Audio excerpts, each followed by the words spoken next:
정글 같은 아침 시사의 숲에서 오늘도 웃고 울고 즐기며 사는 자연인 김경래 씨. 그의 하루 일과는 KBS 1라디오 김경래의 최강 시사를 진행하는 것으로 시작합니다. 그런데 이게 무슨 소리죠? 아침부터 열심히 준비한 자연인 김경래의 밥상 같이 드셔보실래요? 후회 없는 아침, 건강한 시사 김경래의 최강 시사. 네, 김경래 최강 시사 듣고 계십니다. 조국 후보자 관련된 얘기 좀 해보겠습니다. 1부에서는요, 이 검찰의 지금 수사, 전격적인 압수수색, 그 뒤이은 발빠른 수사, 이 부분에 대해서 비판적인 입장을 갖고 계신 김남국 변호사 연결해서 얘기 좀 들어보고요. 2부에서는 아까 말씀드렸듯이 바른미래당 오신환 원내대표, 지금 조국 후보자 임명에 들러리 서지 않겠다 하면서 인사청문회 보이콧을 선언을 했죠. 오신환 원내대표 연결을 할 거고요. 자, 김남국 변호사 연결돼 있습니다. 안녕하세요. 네, 안녕하세요. 김남국 변호사입니다. 네. 일단 그 얘기부터 시작하죠. 가장 최근 얘기부터 네. 피의 사실 공표 얘기가 계속 나오고 있습니다. 예컨대 이제 압수수색 처음 시작한 날, 그러니까 8월 27일이었죠. 그날, 네, 지난주 화요일이었죠. 예, 그날 이제 압수수색이 진행이 됐는데 그 와중에 그 관련된 압수수색에서 나온 문건을 보도한 듯한 느낌의 기사들이 있었어요. TV조선에. 그죠? 네. 그게 이제 검찰에서 새나간 거 아니냐. 물론 언론사는 부인하고 있지만 이런 상황이 피의 사실 공표에 해당된다 이러고 지금 뭐 법무부 장관도 그렇고 이해찬 대표도 그렇고 계속 얘기하고 있습니다. 그 김남국 변호사님 생각은 어떠세요? 이제 그 해당 문건이 유출된 경위에 따라서 이게 피의사실 유포냐 아니냐라는 것이 결정이 될 텐데요. 네. 우선 이제 이 피의사실 유포죄는 이 형법 126조에 규정을 하고 있는데요. 예. 이 검찰이나 경찰, 그러니까 이제 수사기관이 기소 전에 범죄 사실을 먼저 이제 유출하게 되는 경우에 해당되는 범죄인데요. 예. 지금 이제 뭐 TV조선에서는 그 취재가 적법하게 허가를 득해가지고 취재를 했고 그 경위나 방법을 구체적으로 이야기를 하고 있는데 예. 그냥 뭐 컴퓨터를 열람해가지고 이 파일을 열어서 봤다라는 식으로 이야기를 하고 있거든요. 네. 그런데 그 지금 유출된 내용을 보게 되면 노환중 그 병원장이 썼다라고 하는 그 메모인데 그렇죠. 네, 저희가 상식적으로 생각을 했을 때 메모를 컴퓨터에 워드로 작성을 해놓지는 않잖아요, 대개는. 네. 수첩에 적어놓거나 아니면 메모지에 옮겨놓는 그런 정도일 텐데 그 어떤 문건, 그 유출된 어떤 자료의 성격상 과연 이게 컴퓨터를 열람해서 확인할 수 있는 것인지 그게 좀 이상하다라는 생각이 들고요. 그래서 네. 조금 석연치 않는 부분이 있다라고 생각이 들고 예. 또 그다음에 압수수색 과정에서 압수수색만으로도 굉장히 상당히 이제 정치적으로 굉장히 영향을 미치는 것인데 네. 거기에 더해서 해당 내용이 좀 흘러나왔다라는 점에서 조금 의심스럽다라는 점이 생각이 듭니다. 이게 사실은 동양대 그 총장상도 마찬가지인데 이 압수수색 한 날 다 기사들이 나와요.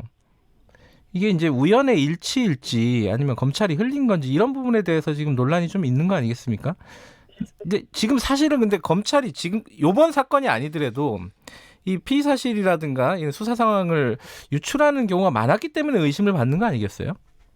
이제 과거에 이제 검찰의 수사나 이런 것들을 보면요. 네. 수사를 진행을 하면서 이 국민의 알 권리 차원에서 수사와 관련된 진행 정보를 공적인 어떤 공보 라인을 통해서 정식으로 알리는 것이 아니라 네. 피의자에게 굉장히 불리한 확인되지 않은 사실을 흘리는 식으로 했다라는 것이고요. 네. 그 다음에 이제 실제 뭐 저도 많은 법조 출입 기자들에게 자문을 하고 막 그러는데 네. 보통 이제 이런 어떤 피의 사실을 흘릴 때, 그러니까 검찰이 원하는 정보를 흘리려고 할 때 법조 기자에게 먼저 이야기를 해가지고 잠깐 좀 뭐 좀 이야기를 하자라는 식으로 불러가지고 이야기를 한다라는 겁니다. 예. 그러면서 사건에 대해서 법률적인 의견을 이야기하는 것처럼 하면서 이제 이런 검찰에서 흘리고 싶은 정보를 의도적으로 흘렸다라고 이야기를 하고 있기 때문에 네. 이번에도 그런 어떤 잘못된 검찰의 수사 관행이 반복되는 것 아니냐라는 그런 좀 우려가 있는 것이고요. 사실은 이 피의사실 공표죄가 충돌하는 지점은 분명히 있습니다. 헌법상 무죄 추정의 원칙에 따른 이 피의자의 인권을 보호할 것이냐, 네. 아니면은 이 중대 범죄와 관련되어서 국민의 알 권리를 우선할 것이냐라는 그런 지점인데요. 네. 뭐 국민의 알 권리 차원에서 수사 진행 정보를 객관적인 정보를 공보 라인을 통해서 전달한다면 모르겠지만 피의자의 어떤 항변이라든가 이러한 것들이 보장되지 않는 굉장히 뭔가 조금 범죄가 있음직한 그러한 어떤 것들만 정제되지 않는 정보를 흘리는 식으로 해서 네. 망신주기 수사라든가 아니면 피의자를 압박하는 그런 점이 좀 문제라고 좀 생각이 듭니다. 이게 근데 검찰은 지금 피의사실 공표라고 얘기를 하는 거, 피의사실 유출이라고 얘기하는 것 자체가 허위사실 유포다. 이렇게 지금 반응을 하고 있습니다. 그러니까 그런 사실이 전혀 없다 이런 취지잖아요. 검찰 입장은. 네, 검찰에서는 뭐 아니라고 이야기를 하고 있는데요. 이미 뭐 대법원에서 확립된 판례지만 네. 이 지방자치단체라든가 국가기관은 이 비판의 대상, 이 기본권을 지키는 수범자인 것이지 명예훼손의 주체가 될 수는 피해자가 될 수는 없다라고 하고 있기 때문에 네. 뭐 허위사실 유포라고 해가지고 이걸로 뭐 검찰의 명예훼손 이렇게 했다고 보기에는 좀 어렵습니다. 예. 그거 말고 지금 그 조국 후보자의 딸 생활기록부 문제가 또 나오고 있습니다. 주광덕 의원이 공개를 했는데 네. 영어 성적이 그렇게 좋지 않았다, 뭐 이런 취지로 공개를 했어요. 네. 근데 이게 지금 뭐 예컨대 더불어민주당 박주민 의원 같은 경우에는 논리적으로 따져보면 이게 검찰이 흘린 거라고 생각할 수밖에 없지 않느냐 이렇게 주장을 하고 있습니다. 어떻게 보십니까, 이거는? 근데 이제 유출 경위와 관련되어서 박주민 의원이 지적을 한 건데요. 네. 이게 열람을 한 게 딸 본인과 검찰이 수사를 위해서 열람을 했다. 그런데 네. 이 딸이 이걸 열람해가지고 주광석 의원한테 줄 이유가 전혀 없기 때문에 결국에는 그 유출자가 검찰이 아니냐라고 이렇게 보고 있는데 네. 그런데 이제 이 접속해서 로그인해서 그냥 단순하게 발급받는 게 아니라 열람하는 식으로도 가능하다라고 이야기를 하고 있기 때문에 네. 이 부분은 나이스 시스템에 대한 조금 그 정보가 조금 더 필요할 것으로 보이고요. 네. 그럼에도 불구하고 이 학생 기록부라고 학생부라고 하는 것은 학생의 굉장히 민감한 정보가 담겨 있고 모든 여러 가지 뭐 성적뿐만 아니라 학생이 이 발달해온 여러 가지 그 교과와 관련된 평가까지 들어가 있기 때문에 네. 이것을 그대로 통째로 넘겨줬다라고 하면 사실은 이게 큰 문제인 거고요. 네. 지금 이제 주광덕 의원은 이게 공익제보자에 의해서 받았다라는 식으로 그렇죠. 이야기하지만 예. 이 공익제보와 관련된 부분은 명확하게 법에서 정하고 있습니다. 단순하게 그냥 이런 학생들의 개인정보 중개 공익제보가 아니라 네. 중대한 여러 가지 공익상 이익, 그러니까 뭐 환경이라든가 뇌물이라든가 이러한 어떤 중대한 공익적 법익과 다수의 어떤 법익과 관련되어 있는 것에 대한 것이기 때문에 이러한 어떤 개인의 민감 정보가 담겨 있는 학생부를 준 것, 그런 것을 공익적으로 좀 보기는 어렵지 않을까라는 생각이 듭니다. 지금 이 부분을 그 조국 후보자 딸 본인이 양산경찰서에다가 수사를 해달라, 어떻게 유출이 됐는지 이렇게 고소를 했습니다. 그리고 또 하나가 그 앞에 나왔던 그 TV조선 관련된 거는 박훈 변호사가 또 이 공무상 비밀 누설 혐의 조사해달라고 경찰에다가 또 수사 의뢰를 했습니다. 이게 고발을 한 거죠. 근데 이게 수사가 제대로 되겠습니까, 경찰이? 어떻게 보세요, 이거? 지금 현재 형사소송법에 따르면 수사가 불가능하죠. 아, 불가능합니까? 경찰의 수사를 검찰이 지휘할 수 있도록 되어 있기 때문에 네. 지금 경찰에 가 있는 고소고발건을 성취시켜라라고 한다면 경찰로서는 그 검사의 지휘에 따를 수밖에 없습니다. 네. 그렇기 때문에 더더욱 검경 수사권 조정, 검찰 개혁이 그 얘기가 또 필요한데요. 여기서 나오는군요. 예. 네, 그렇기 때문에 사실은 뭐 검찰이 잘못하면 경찰이 수사할 수 있게 하고 또 네. 경찰이 잘못한 건 검찰이 수사할 수 있게끔 돼야 되는데 네. 사실은 지금 고소고발 들어갔다고 하더라도 검찰을 제대로 수사할 수 있는 방법은 없는 상황입니다. 그거는 이제 지금 검찰과 경찰의 위계 때문인 것이고 법적으로는 이게 수사를 할 수 있는 사안이에요? 네, 법적으로는 경찰도 수사를 할 수가 있죠. 그러니까 만약에 경찰이 직접 검찰을 수사하지 못한다라고 한다면 네. 최소한 이 교육부의 그 나이스 시스템의 로그인, 열람 기록 이 모든 것들을 확인을 해가지고 딸과 검찰 말고 누가 여기에 접속을 했고 로그인을 했는지 이 부분을 좀 확인을 해가지고 유출 기록을 충분하게 확인할 수 있다고 보이고요. 네. 과거에도 최동욱 그 검찰총장을 쫓아내기 위해서 네. 혼외자의 자식 정보, 초등학생이었던 혼외자 자식 정보를 이렇게 유출하는 데에 개인 정보를 유출하는 데에 관여했던 국정원 직원들이 확인이 되었기 때문에 네. 이 부분도 충분히 시스템 기록을 확인하면 잡아낼 수 있다고 봅니다. 근데 이게 좀 물고 물리는 얘기인데요. 이렇게 경찰에다 또 고발을 하고 고소를 하고 이렇게 돼가지고 만약에 이제 절차대로 경찰이 수사를 한다 치면은 네. 검찰은 또 그렇게 반응하고 있어요. 이거는 지금 현재 하고 있는 권력에 대한 수사를 방해하는 행위다. 영향을 미치는 행위다. 이렇게 주장을 할 수 있는 거 아니겠어요, 또?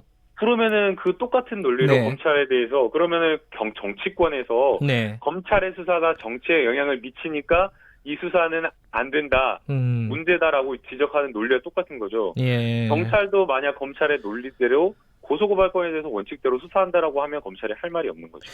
근데 참 이게 지금 말씀하신 것처럼 이렇게 보는 시각에 따라서 좀 다른데 예컨대 이제 압수수색이 전격적으로 지난주에 이루어졌을 때 이거는 네. 검찰의 적극적인 정치 행위다 이렇게 비판을 하는 쪽이 있지만은 결국은 그런 압수수색을 통해서 여러 가지 것들이 지금 나오고 있잖아요. 어떤 다 새로운 의혹들이 나오고 있고 새로운 사실들이 밝혀지고 있고 그러니까 이게 약간 딜레마가 아닐까. 일방적으로 이게 검찰의 수사를 뭐라고 할 수도 없고 이게 참 애매한 상황이다라는 생각이 드는데 애매하지 저는 않다라고 생각이 드는데요. 그렇습니까? 예, 뭐 의견을 좀 말씀해 주세요. 예. 검찰이 수사를 했을 때 이 네. 수사가 정치에 영향을 미친다라고 한다면 중요한 범죄 정보를 가지고 있더라고 하더라도 아니면 고소고발이 들어온다고 하더라도 해당 수사를 하지 않는 경우가 많았습니다. 예컨대 지방선거 직전이라든가 아니면 총선 직전에 선거에 영향을 미칠 수 있기 때문에 선거가 끝난 이후로 수개월간 미뤄두는 경우가 많았거든요. 네. 그런데 지금 이번에는 이 압수수색이 됐던 27일 그 시점을 보면요. 네. 여야가 인사청문회를 양일에 걸쳐서 실시하겠다라고 합의한 다음에 곧바로 들어왔고요. 네. 그 다음에 일반적인 형사 절차에도 맞지가 않는 겁니다. 네. 만약 그 압수수색을 한다라고 하면 최소한 고발인에 대한 수사, 고발인에 대한 조사를 거친 다음에 네. 이 고소 고발건에 압수수색이 필요한지 여부를 쭉 판단을 해가지고 해야 되는데 그러한 것 없이 그냥 고발인에 대한 조사도 없이 압수수색 영장이 필요한지 여부도 타당한지 여부도 따지지도 않고 네. 20여 곳 이상을 전격적으로 이렇게 무차별적으로 했다라는 점에서 이거는 일반적인 수사 절차에도 맞지 않고요. 네. 한쪽으로 그 세상에 코이카에 대해서 압수수색을 했다라고 하는데 네. 그 압수수색 필요성을 왜 요구를 했냐라고 물어보니까 고등학교 그 조국 후보자의 딸이 네. 봉사활동을 실제 했는지 안 했는지 여부를 확인하기 위해서 압수수색을 했다고 하는데 아니 세상에 어떻게 봉사활동했는지 진위를 가리기 위해서 압수수색을 한다는 게 이게 말이나 되나요? 이게 압수수색이 필요하다라고 하는 것은 적어도 그 해당 기관에 네. 기록을 달라라고 요청을 했을 때 주지 않았을 때 강제 수사로 전환해가지고 압수수색 필요성 여부를 따져야 되는데 그런 것도 없이 했다라는 점에서 이것은 일반적인 수사 절차에도 맞지 않다라고 생각이 듭니다. 좀 지금 과잉됐다 이렇게 보시는 거군요. 네, 과잉됐다라고 보는 것이고요. 예. 그 시기나 이런 것들을 봐도 미묘한 시점에 이 압수수색을 통해 가지고 무엇인가 정치에 영향을 미치는 것뿐만 아니라 예. 여론에 좀 영향을 미치려고 한 것이 아닌가라는 의심을 지울 수가 없습니다. 그 압수수색이라든가 수사 어떤 시점 이런 부분에 대해서 비판이 있을 수는 있는데 내용도 한번 좀 여쭤볼게요. 예컨대 동양대 같은 경우에는 표창장을 준 적이 없다. 지금 총장은 그렇게 밝히고 있습니다. 여러 언론사에서도 그렇고 검찰 조사를 받으러 나올 때도 그런 똑같은 얘기를 했어요. 네. 이런 상황, 그러니까 좀 의혹들이 좀 여러 가지가 있을 수밖에 없는 상황이면은 강제 수사를 할 수 있는 거 아니냐 이렇게도 볼 수 있는 거 아닌가요? 그 강제 수사를 할 수도 있다라고 생각이 드는데요. 네. 그러나 이 검찰의 수사로 여론에 상당한 영향을 미치는 거잖아요. 예. 압수수색이 들어갔다라는 것만으로 사실은 범죄 혐의 사실이 인정되는 것도 아니고 네. 상당한 정도로 인정되는 것도 아니거든요. 네. 그야말로 그냥 압수수색이 들어갔다라고 하는 거는 그냥 정황이 있거나 네. 아니면 수사의 필요성이 인정되면 법원에서 영장을 발부해 주는 것인데 국민들은 자세한 것을 모르기 때문에 오해할 수밖에 없는 그런 상황이고 네. 전격적으로 압수수색 들어갔다라는 것만으로 혐의를 굉장히 짙게 만드는 거거든요. 네. 그래서 굉장히 이것 자체가 여론에 영향을 미치기 때문에 민감한 것인데 네. 이것을 굳이 지금 해야 되는지 이해할 수가 없고요. 네. 만약 어떤 진상규명이라든가 의혹을 해결해야 된다라고 하면 네. 최소한 국회가 인사청문회를 열어가지고 이 후보자 청문위원들과 후보자가 문답하는 과정에서 시시비비가 가려지는 것을 저는 봐야 된다고 봅니다. 네. 그래서 국민이 그 인사청문회 과정을 통해서 후보자에 대해서 판단할 수 있는 그 기회는 가져야 되는데 예. 지금 검찰은 그 기회조차 국회에서 인사청문회 하는 그 기회조차를 빼앗아 버리려고 했기 때문에 저는 그게 문제라고 보는 겁니다. 알겠습니다. 민감한 사안인데 말씀 잘 들었습니다. 고맙습니다. 네, 감사합니다. 김남국 변호사였습니다. 김경래 최강시사 1부는 여기까지 하죠. 잠시 후에 뉴스 듣고 8시 5분에 돌아옵니다.